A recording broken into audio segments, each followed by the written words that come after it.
Need mõistatused algasid nagu iga tavaline päev, kuid muutusid lõputuks vastuste otsinguks, kui me meeleheitlikult püüame kadunute jälgi ajada. Number 10. Jennifer Lee Wilson, keda lähedased hellitavalt kutsusid Sydneyks, elas 2002. aastal Derby linnas Kansases koos naissoost toakaaslasega. Nad töötasid koos härrasmeeste klubis nimega Jezebels, teenides elatist nii töökaaslaste kui ka korterikaaslastena. Töökoht asus Wichita linnas Kansases, mis sai tagasihoidlikuks taustaks ühele tülile ja kadumisele, mis pani sõbrad ja perekonna hämmelduma. Oli 2002. aasta 1. septembri õhtu, kui 29-aastane naine lõpetas just oma tööpäeva. Pärast vahetuse lõppu puhkes tema ja ta toakaaslase vahel ootamatult tüli, mis paisus kiiresti ning käivitas sündmuste ahela, mis viis lõpuks Jenniferi kadumiseni. Nad sõitsid koos koju, kus tüli jätkus. Pinge ja lahendamata konflikt järgmisid neile töölt tagasi korterisse. Just siin, Derby linnas Kansases, 143rd Street Easti ja 63rd Street Southi läheduses nähti Jenniferit viimati. Toakaaslane oli viimane, kes teda nägi, enne kui Jennifer järsku korterist lahkus ja öösse astus. Hiljem samal ööl tuli ta tagasi, kuid avastas, et Jenniferit polnud enam seal. Kõik tema asjad olid aga endiselt paigal, puutumatud ja ootamas, justkui võiks Jennifer iga hetk tagasi tulla. Jenniferi ema teatas tema kadumisest kohalikule politseijaoskonnale, käivitades täiendava uurimise, mis viis mitmete vastuoluliste lugudeni. Väidetavalt andis Jenniferi toakaaslane mitu erinevat seletust juhtunu kohta. Ta väitis, et Jennifer kolis Kansas Citysse ja oli oma pangakontolt raha välja võtnud.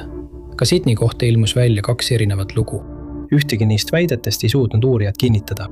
Toakaaslast ei ole kahtlusalusena nimetatud. Võimud usuvad, et kadumisega oli seotud kuritegelik tegevus. Jenniferit on kirjandatud kui valgenahalist naist, kellel on punased või kastanpruunid juuksed ja sinised silmad. Ta on umbes 165 kuni 175 centimeetrit pikk. Kui ta kadus, kaalus ta umbes 57 kilogrammi. Jenniferil öeldakse olevat mitu armi, sealhulgas 1 tema seljal vöökoha lähedal, 1 lõua all ja 1 seljan sünnimärgi eemaldamisest. Ta kannab kontaktläätsi ja tema jalanumber on 38,5. Jennifer kannab teadaolevalt kuldsõrmust oma vasaku käe nimetissõrmes ja teist parema käe sõrmuse sõrmes. Pole teada, mida ta kandis kadumise hetkel, kuid tema tavapärane riietus koosnes dressipluusidest ja pesapallimütsidest. Tiivid selle kadunud isiku juhtumi kohta saab edastada Sedgwicki maakonna šerifibüroole numbril 316 660 5300. Anonüümseid vihjeid saab esitada ka FBI-le internetis. Ametkonna juhtumi number on märgitud kui 04S 327 number 9. Daniel Harold Matscheller oli alles teismeline, kui ta sõtta läks. Vaid 17-aastaselt liitus ta Ameerika Ühendriikide merejalaväega ja teenis Vietnami sõja ajal rindel. Nii noorelt lahingutes osalemine muutis teda igaveseks. Naastes 1970. aastal Michigani osariigis asuvasse Saginaavi linna kirjeldas Daniel üksikasjalikult õudusi, mida ta lahingutes koges. Tema pere sõnul polnud ta pärast seda enam endine. See oli jõulupäeval Algeeria linnas Michiganis, kui need jätsid hüvasti, teadmata, et see võib olla nende viimane kord. See polnud midagi ebatavalist, et 31-aastane hüüdnimega ämblikmees kaotas oma perega kontakti. Nad teadsid, et ta kannatas vaimselt ja tõmbus sageli teistest eemale. Kuid 1982 aasta veebruaris said nad aru, et Daniel polnud oma invaliidsustoetust välja võtnud ja nad muutusid kohe murelikuks. Ta sõltus sellest toetusest ellujäämiseks ja arvatakse, et see oli tol ajal tema ainus sissetulek. Tema perekond teatas kohe tema kadumisest kohalikule politseijaoskonnale, kuid mingit teavet veterani kadumise uurimise kohta ei avaldatud. Danieli kadumise kuupäevaks on ametlikult märgitud 1. veebruar 1982, kuigi täpne viimane kontaktiaeg pole teada. Lähedaste, eriti tema õe Charlotte Hardi sõnul, oli Daniel naljakas, seltsiv, hooliv ja armastav inimene. Iseloom, mis sõjas kadus. Tema sõnul otsis perekond kogu Saginaavi põhjalikult läbi, kuid kadunud mehest ei leitud ühtegi jälge. Daniel ei jätnud endast maha ühtegi vihjet, märkust ega selgitust ning jättis maha palju vastuseta küsimusi. Kui Daniel kaduma läks, olid tal pikad kastanpruunid juuksed, täispikk habe ja pruunid silmad. Ta on 6 jalga 2 tolli pikk ja kaalub umbes 200 naela. Tal on paremalt käsivarrel tätoveering, millel on kirjas merejalaväe number 240376. Tiivet selle kadunud mehe asukoha kohta võib edastada Saginaavi politseiosakonnale numbril 989 759 1255. asutuse juhtumi number on märgitud kui 262 382. Number 8. 16-aastaselt lahkus Judith Ramona Vallos Bronxist kodust, kus ta elas koos oma perega ja kolis Edgewaterisse New Jersey osariiki. Vaatamata oma noorele eale kohanes ta uue keskkonnaga ja töötas, et end ülal pidada. Ta töötas Manhattani lääneküljel, reisides regulaarselt New Jersey ja New Yorgi vahet, et oma kohustusi täita. 3 aastat hiljem, 1993 aastal, 19-aastaselt sünnitas ta tütre, elades River Roadi tänaval asuvas majas. Just samal aastal sai Juditis seletamatu juhtumi keskne tegelane, mis jättis kogukonna murelikuks. 1993 aastal aset leidnud sündmused muutsid tema elu ja ka tema lähedaste elusid. Sel aastal kadus noor ema. Teda nähti viimati 1993 aasta 3. märtsil New Yorgis Manhattanil, 30. tänava piirkonnas 10. ja 11. avenüü vahel. Ta ei naasnud kunagi koju ega ole kellegagi ühendust võtnud. Keegi pole temast sellest ajast saadik midagi kuulnud. Ilma ühegi jälje või vihjeta juhtunu kohta jäi juhtum lahendamata ning mõneks ajaks mattus Judithe nimi tuhandete teiste alla. Kuid 2022 aastal kerkis tema juhtum taas esile, kui Kilgo ranna mõrvade uurimisrühm laadis Judithi profiili üles NamNamus andmebaasi. Otsus tehti pärast seda, kui uurijad said teada, et Rex Heuermann, kes vastutab Kilgo ranna juhtumis 3 naise surma eest, kohtus mitme oma ohvriga New Yorgi linnas. Võimud ei kinnita, kas nad usuvad, ta oli selle kuriteo ohver ega ole Judithi kadumisega seoses nimetanud ühtegi huvipakkuvat isikut ega kahtlusalust. Tema juhtumit ümbritsevad asjaolud on endiselt teadmata ning see on liigitatud ohustatud ja kadunuks. Judith Velost on kirjeldatud kui Ladina-Ameerika päritolu naist, kellel on loomulikult pruunid juuksed ja pähkelpruunid silmad. Tema kadumise ajal olid tema juuksed pleegitatud blondiks. Ta oli 5 jalga 4 tolli pikk ja kaalus tolle ajal umbes 110 naela. Väidetavalt on tal paremal reiel tätoveering naisest, kes toetub Laternapostile. Tema kadumise ajal oli teada, ta kasutas varjunime Aries Jones.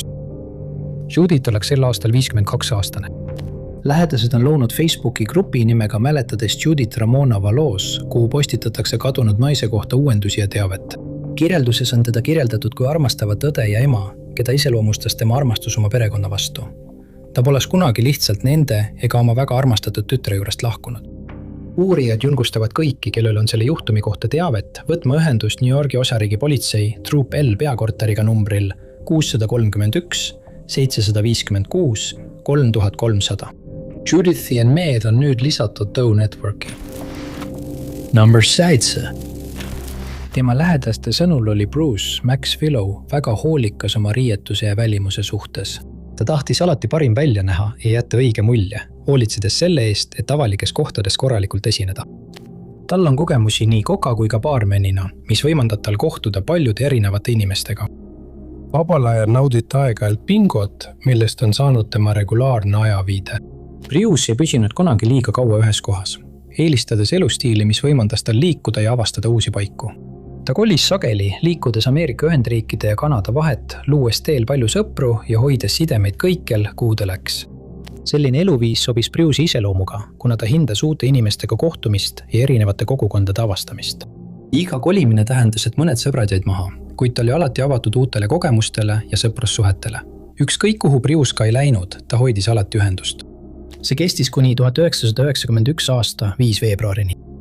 Sel päeval umbes kell 1:15 öösel nähti 30-aastast meest viimati New Yorgi osariigis Elmira Heightsi külas Sheridan Avenue ja 14. tänava ristmiku läheduses. Sellest ajast peale pole keegi teda näinud ega temast kuulnud. Enne kadumist elas Bruce väidetavalt New Yorgi osariigis Big Flatsis. Teati, et Bruce mängis piirkonnas bingot ning külastas sageli kohalikke baare ja klubisid. Kui Bruce kadus, jättis ta maha kõik oma isiklikud asjad. Tal polnud kaasas lisariideid ja tal oli vaid väike summa raha. Teadaolevalt ei kandnud Bruce endaga kaasas ühtegi isikut tõendavat eset. Lähedased pidasid eriti ebatavaliseks seda, et Bruce'il polnud kaasas lisariideid. Ta ei kandnud lihtsalt suvalisi riideid. Bruce oli väga valiv selle suhtes, mida ta kandis, mistõttu oli tema jaoks ebatavaline oma riideid maha jätta. Bruce Maxwillow on kirjeldatud kui valgenahalist meest, kellel on pruunid juuksed ja rohelised silmad. Kui ta kadus, oli ta 6 jalga ja 1 tolli pikk ning kaalus umbes 68 kilogrammi. Sel ajal olid tema juuksed lühikeseks lõigatud. Täna oleks kadunud mees 65-aastane. Tema juhtum on endiselt aktiivne ja võimud ootavad seda üht vihjet, mis lõpuks paneks punktis sellele aastakümneid kestnud müsteeriumile. Tiivitsele kadunud isiku asukoha kohta saab edastada New Yorgi osariigi politsei Troop E peakorterisse numbril 585 398 4100. Asutuse juhtumi number on märgitud kui EHOR 91195. Lisaks saavad vihjeandjad võtta ühendust New Yorgi osariigi politseiga numbril 607 739 8796. Number 6. 54-aastane Jerry Francis Yell oli endine Hopkinsist Montanast pärit elanik ja 1994 aastal elas ta Oklahoma City's Oklahomas. Tema isikliku elu või ajaloo kohta pole palju teada. Tema lugu algab 14. septembril 1994, kui ta lahkus Oklahoma Cityst, et külastada oma tädi Ardmore'is, Oklahomas. Külastades oma tädi andis Jerry märku, et ta soovib korrastada hoiuruumi Lone Grove'is. Ta lahkus oma tädi majast, suundus hoiuruumi juurde ja otsustas siis külastada sõpra, kes samuti elas Ardmore'is. Ta ütles oma sõbrale, et kavatseb naasta Lone Grove'i hoiuruumi, et mõned asjad korda seada. Seejärel plaanis ta koju tagasi minna. Jerry ei jõudnudki aga kunagi koju tagasi. Pärast seda, kui ta tol päeval oma sõbra juurest lahkus, pole keegi teda enam näinud ega temast kuulnud. Mõni päev pärast seda, kui naine kadunuks kuulutati, leiti tema sõiduk. Ta sõitis valge 1989 aasta Lincoln Mark 6, mis leiti hüljatuna Walmarti parklast North Commerce Streetil Ardmore'is. Sõiduk ega selle asukoht ei andnud mingeid täiendavaid vihjeid Jerry asukoha kohta. Sõiduki sees ega selle ümbruses ei olnud ka mingeid kuriteole viitavaid märke, mis muutis olukorra uurijate ja tema pere jaoks veelgi segasemaks. Vihjete puudumine ei võimaldanud juhtumis mingit edasiminekut ning see arhiveeriti peagi teiste lahendamata juhtumite hulka, oodates üht väikest infokildu, mis uurijad selle juurde tagasi tooks. Tema perekond ja kõik, kes temast hoolisid, lootsid endiselt vastuseid leida, kuid aja möödumine muutis olukorra veelgi raskemaks. Kadunud naist kirjeldati kui valgenahalist naist, kellel olid pruunid juuksed ja rohelised silmad. Ta on 5 jalga 2 tolli pikk ja kaalub umbes 52 kilogrammi. Mõlemad tema kõrvad on augustatud. Need üksikasjad jagati võimude ja avalikkusega lootuses, et keegi võib teda ära tunda või mäletab teda näinud olevat. Jerry Yell oli viimati nähtud kandmas valget, lühikeste varrukatega T-särki, millel võis olla Dr. Pepperi logo. Tal olid seljas sinised teksad ning tal oli teemant sõrmus ja käekell. Ta kandis sageli ka mitmeid teisi suuri sõrmuseid, kuid pole teada, kas ta kandis neid oma kadumise päeval. Tiivet tema asukoha kohta saab edastada Ardmore'i politseiosakonnale numbril 580 02 23 1212. Juhtumi ametlik number on 940 302 59. Tema juhtum on tänaseni lahendamata. Jerry oli kadumise ajal 54 aastat vana ja täna oleks ta 86. Number 5. 1995 aastal tegi Rory Neal Shoemaker plaane kolida koos oma ema Montanasse. Nende mõte oli kolida Everettist Washingtonist, et leida parem elu mitme tunni kaugusel. Otsus Everettist lahkuda ei tulnud kergelt, sest see tähendas tuttava kogukonna mahajätmist ja kõige uuesti alustamist. Selle aasta 1. septembriks oli 34-aastane mees juba asjad pakkinud ja valmis suureks kolimiseks. Ta oli oma asjad organiseerinud ja teinud kõik vajalikud ettevalmistused, et tagada sujuv üleminek endale ja oma emale. Kuid ta otsustas jääda veel üheks ööks, et sõpradega hüvasti jätta enne kolimist, soovides veeta rohkem aega inimestega, kellest ta hoolis. Sel päeval nähti teda viimati lahkumas oma vanemate kodust Everettis, enne kui ta suundus sõpradega kohtuma. Ta kavatses nendega veel ühe viimase mälestuse luua enne uue peatüki alustamist teises osariigis.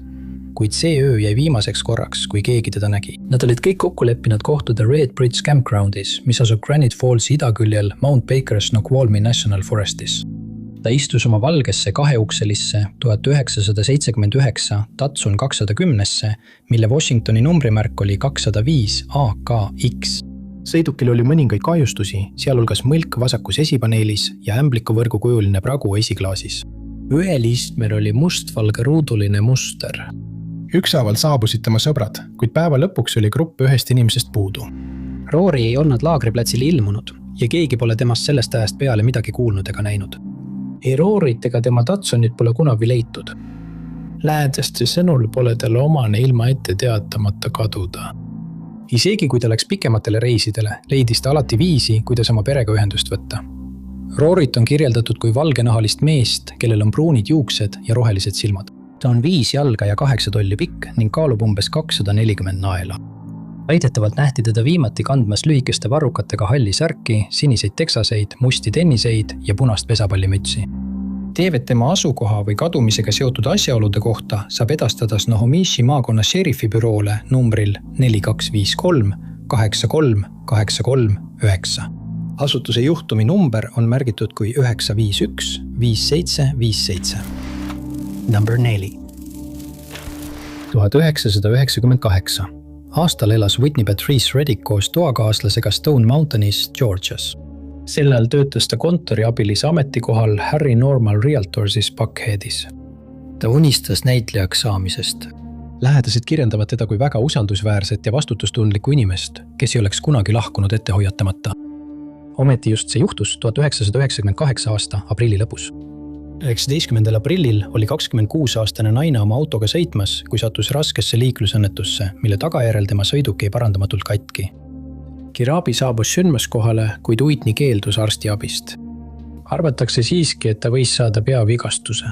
Pärast seda katsumust rääkis ta oma isaga, kes hiljem kommenteeris, et ta kõlas segaduses olevana. 3 päeva hiljem kadus Whitney. See oli 22. aprill umbes kell 21:00, kui ta jõudis oma poissõbra koju High Pointi korterelamus Young Roadil, Lithonias, Georgias. Ta külastas teda umbes 30 minutit ja lahkus tol õhtul umbes kell 21:30 ilmselt koju tagasi suundudes. Tema poissõbra sõnul jätsid nad hüvasti ja ta läks oma teed. Kuna tema sõiduk oli tugevalt kahjustatud, sõitis Whitney rendiautoga Enterprise'ist.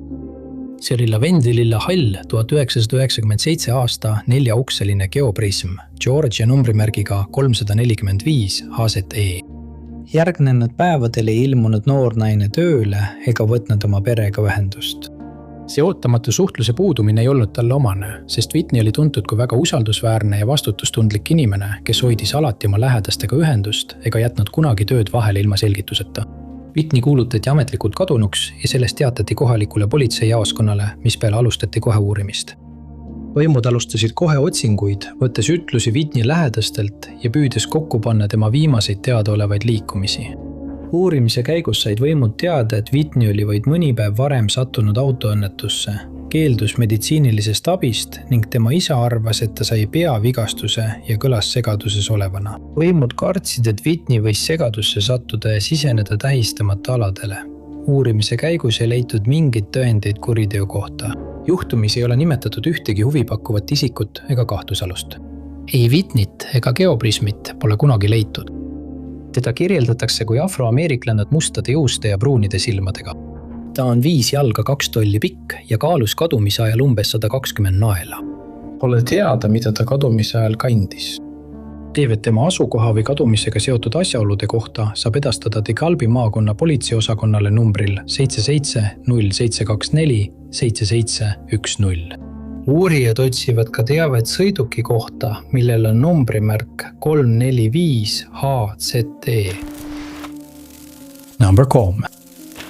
30-aastane Blaine Carl Hector elab Milfordis, Hillsborough maakonnas New Hampshire'is. Ta on abielus mees ja tal on 2 last.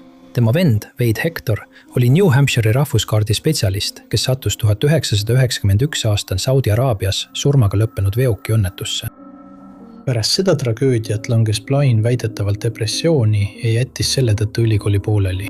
24. detsembril 2001 sõitis Blaine oma isa majja, et näidata talle kasutatud autot, mida ta soovis osta. Kuid plaanid läksid luhta, kui politsei saabus Blaine'i isa maja juurde. Väidetavalt võttis autokauples ühendust politseiga ja teatas, et auto on varastatud, kuid selle sündmuse täpseid üksikasju pole avalikustatud. Kui politsei jõudis koju, põgenes Blaine ja jooksis isa maja taga asuvasse metsa. Keegi pole temast sellest ajast saadik midagi kuulnud ega näinud.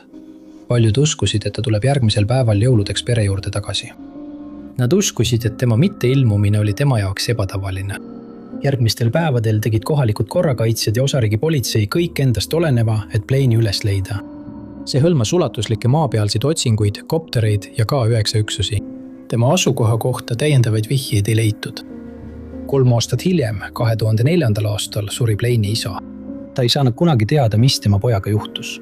Politseinikud osalesid matustel lootuses, et kadunud mees ilmub välja. Huvitaval kombel ei osalenud ta matustel.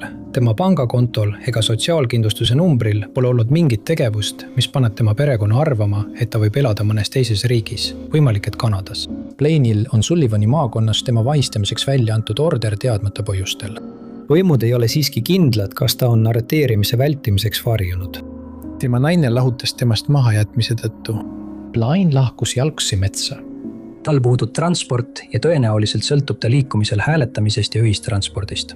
Kadunud meest on kirjeldatud kui valgenahalist meest, kellel on pruunid juuksed ja pruunid silmad. Ta on 6 jalga 2 tolli pikk ja kaalus tol ajal umbes 990 naela. Tal on arm kõhul ning sünnimärk vasakul reiel. Teda nähti viimati kandmas musta sõjaväemantlit, rohelist mütsi ja saapaid. David Blaine Ektori asukoha kohta võib edastada Cornissi politseiosakonnale numbril 603 543 0535 või New Hampshire'i osariigi politseile numbril 603 223 3856. Number 2. Sündinud 12. juulil 1977. Brandi Nicole Wilson elas Colfaxi linnas Indianas. Aastal 2002 elas 24-aastane Brandi koos oma abikaasa Kenneth Wilsoni ja nende 2 pojaga Colfaxi maapiirkonnas. Ta töötas Donaldsoni ettevõttes Frankfurtis Indianas, tehes seal erinevaid vahetusi. Enne abiellumist oli Kenneth kandnud 10-aastast vanglakaristust pärast seda, kui ta esitati talle süüdistus eaka ohvri surmaga lõppenud röövis. Lepingu raames tunnistati ta süüdi röövis, mille eest tapmissüüdistus tühistati. 2002. aastal hakkas paaril väidetavalt esinema abieluprobleeme, mis tõi Kennethi kahtlusaluste hulka, kui tema naine ootamatult ja ilma hoiatuseta kadus. 2002 aasta 4. juuni hommikul naasis Kenneth pärast 3. vahetust oma töökohalt koju. Ta läks kohe pärast saabumist magama ja ärkas umbes kell 14.00. Tema sõnul oli selleks ajaks Brandi juba läinud, kuid mõlemad nende autod seisid puutumatult maja ees. West CR 600 Saudi elanike jaoks oli kadunud $420 sularahas, mille Kenneth mõistis oleva toa nende hädaabifondist. Järele olid jäänud Brandi käekott ja tema abielusõrmused. Ta pidi sel päeval kell 16.00 Donaldsoni tehasesse ilmuma, kuid ta ei jõudnudki kohale. 4 Brandi töökaaslast olid mõistetavalt mures ja andsid samal päeval tema kadumisest teada.